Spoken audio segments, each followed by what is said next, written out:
Hi అండి. అందరికీ నమస్తే. Welcome back my channel. ఈరోజు వీడియోలో బేకరీ స్టైలు బనానా కేక్‌ని ఎలా ప్రిపేర్ చేసుకోవాలో చూద్దామండి. చాలా ఈజీగా ప్రిపేర్ చేసుకోవచ్చు. చాలా తక్కువ ఖర్చుతో ఓవెన్ లేకుండా చాలా తేలిగ్గా ప్రిపేర్ చేసుకోవచ్చండి. ఇంట్లో బాగా పండిపోయిన అరటిపండు గనుక ఉంటే ఈ కేక్‌ని ట్రై చేయండి. పిల్లలతో పాటు పెద్దలు కూడా దీని టేస్ట్‌ని ఎంజాయ్ చేస్తారు. ఈ వీడియో మీకు నచ్చినట్లయితే వీడియోని తప్పకుండా లైక్ చేయండి. అప్పుడే ఎక్కువ మందికి రీచ్ ఉంటుంది. ఓవెన్ ఉన్నవాళ్ళు ఓవెన్‌ని 10 మినిట్స్ పాటు ప్రీహీట్ చేసుకోండి. ఓవెన్ కాకుండా ఇలా స్టవ్ మీద చేసుకునే వాళ్ళు అడుగు మందంగా ఉండే గిన్నెను కానీ, కుక్కర్ కానీ లేదా కడాయి కానీ తీసుకొని అందులో 1 కప్పు ఇసుక లేదా ఉప్పుని పోసుకొని ఏదైనా స్టాండ్ పెట్టి 15 నిమిషాలు మీడియం ఫ్లేమ్ మీద ప్రీహీట్ చేసుకోవాలి. 6 ఇంచ్ కేక్ టిన్ తీసుకొని దానిని బటర్‌తో కానీ, ఆయిల్‌తో కానీ గ్రీజ్ చేసుకోవాలండి. బటర్ పేపర్ ఉన్నవాళ్ళు బటర్ పేపర్ వేసుకోండి. కొంచెం అంచులకు కూడా వచ్చేలాగా పేపర్ వేసుకుంటే కేకు ఈజీగా డీమోల్డ్ అవుతుంది. ఆ పేపర్ పైన కూడా కొంచెం బటర్ అప్లై చేసుకోవాలి. బటర్ పేపర్ లేని వాళ్ళు పొడిపిండితో డస్టింగ్ చేసుకొని రెడీగా పెట్టుకోవాలి. మిక్సింగ్ బౌల్లోకి 3 మీడియం సైజు ఉండే బనానాలని బాగా పండినవి తీసుకోవాలండి. ఇలా వేసుకొని వీటిని ఫోర్క్‌తో కానీ, పొటాటో మ్యాషర్‌తో కానీ మ్యాష్ చేసుకోవాలి. లేదా ముక్కలుగా కట్ చేసుకొని మిక్సీలో అయినా సరే కొంచెం లైట్‌గా గ్రైండ్ చేసుకొని తీసుకోవచ్చు. ఇప్పుడు ఒక మిక్సీ జార్ తీసుకొని అందులో 1/2 కప్పు పంచదార వేసుకోవాలి. 2 రూమ్ టెంపరేచర్‌లో ఉన్న ఎగ్స్‌ని వేసుకోవాలి. ఎగ్స్‌కి ఎప్పుడైనా చల్లగా ఉండే ఎగ్స్ వాడకూడదండి. రూమ్ టెంపరేచర్‌లో ఉన్న ఎగ్స్‌ని తీసుకుంటే బాగా వస్తాయి. ఇప్పుడు దీన్ని బాగా మెత్తగా గ్రైండ్ చేసుకొని ముందుగా రెడీ చేసి పెట్టుకున్న బనానా మిక్చర్‌లోకి వేసుకోవాలి. అందులోనే 1/2 కప్పు మెల్టెడ్ బటర్ కానీ, ఆయిల్ కానీ వేసుకోవాలి.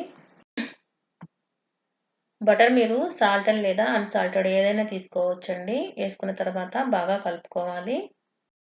ఇప్పుడు ఇందులో 250 ml కప్పుతో 1 cup maida, 1 teaspoon baking powder, half teaspoon baking soda, 1/8 teaspoon salt అండి 2 చిటికెళ్ళు ఉంటుంది. దీనిని జల్లించుకుంటూ మిక్సర్లో వేసుకోవాలి. ఫ్లేవర్ కోసం 1 టీ స్పూన్ వెనిలా ఎసెన్స్ కానీ మీకు దొరికితే బనానా ఎసెన్స్ కానీ యాడ్ చేసుకోవచ్చండి. నేను వెనిలా ఎసెన్స్ యాడ్ చేసుకుంటున్నాను. ఇలా అన్నీ వేసుకున్న తర్వాత వీడియోలో చూపిస్తున్న విధంగా కట్ అండ్ ఫోల్డ్ మెథడ్లో ఇవన్నీ కూడా బాగా కలిసేలాగా కలుపుకోవాలి. ఇప్పుడు ఈ బ్యాటర్లో రూమ్ టెంపరేచర్లో ఉన్న 1/2 కప్పు పాలని బ్యాచ్లుగా వేసుకొని కలుపుకోవాలి. మరి మిక్సర్ని ఎక్కువగా కలపకూడదండి. ఇలా కట్ అండ్ ఫోల్డ్ మెథడ్లో లైట్‌గా కలుపుకోవాలి. కన్సిస్టెన్సీ వీడియోలో చూపించిన విధంగా ఉండాలండి. ఇలా రెడీ చేసుకున్న ఈ బ్యాటర్‌ని కేక్ టిన్‌లో వేసుకొని 4, 5 సార్లు ట్యాప్ చేసుకుంటే అందులో ఎయిర్ బబుల్స్ ఏమన్నా ఉంటే పోతాయండి. నేను కేక్ పైన కొన్ని చాక్లెట్ చిప్స్ వేసుకుంటున్నానండి. దీనికి బదులుగా సన్నగా కట్ చేసుకున్న డ్రై ఫ్రూట్స్ అయినా వేసుకోవచ్చు. ఏమీ లేకుండా కూడా చేసుకోవచ్చు.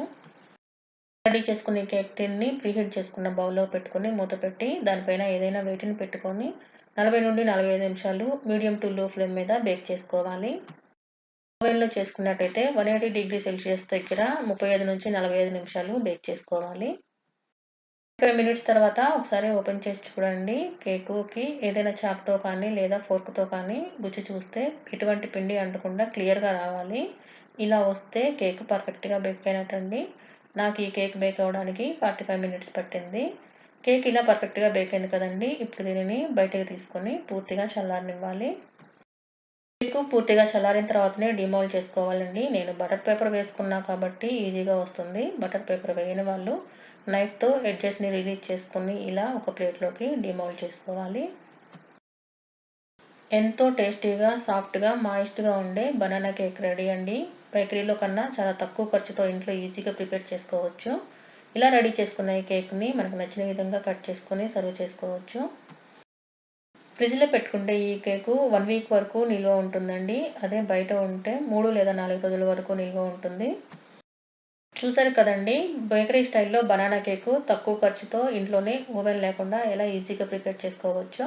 ఈ వీడియో మీకు నచ్చినట్లయితే వీడియోని లైక్ చేయండి, షేర్ చేయండి. అలాగే మన ఛానల్‌ని తప్పకుండా సబ్స్క్రైబ్ చేసుకోండి. Thank you.